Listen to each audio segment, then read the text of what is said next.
We have the case now of a little boy with autism whose parents are being sued by neighbors who say the boy is a public nuisance.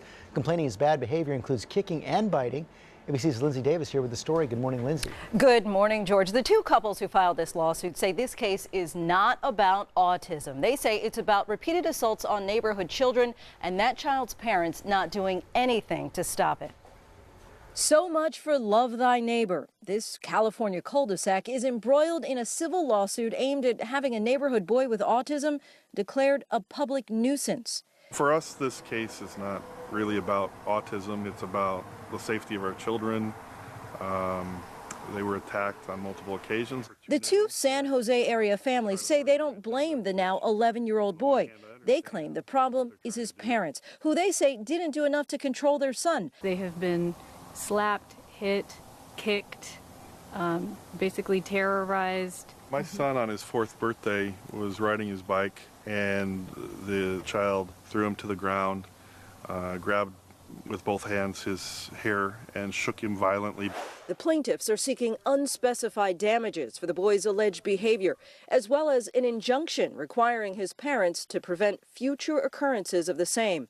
And while no police reports support these claims, they also believe their property values could be affected if they ever decide to sell their homes. When there's unchecked violence in a neighborhood, it's something that we have to disclose when we either sell or rent our home.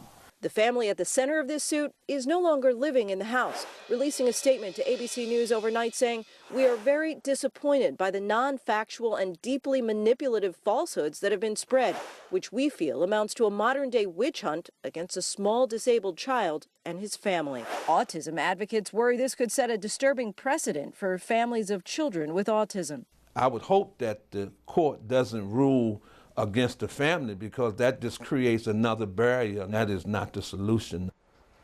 The two families say they filed the lawsuit as a last resort and won't drop the suit because the parents still own the home and could move back at any time. They also claim the parents never apologized or took responsibility for the attacks. They say this lawsuit is an attempt to keep other children safe in the future. George. Okay, Lindsay, thanks. Let's talk to Dan Abrams about this right now. So the families bringing the suit say it's not about autism, but what role does the disability play in the defense? Well, it's going to be the defense, right? It's going to be that we have a child who has a disability. There haven't been major injuries here, so in effect, why are we here?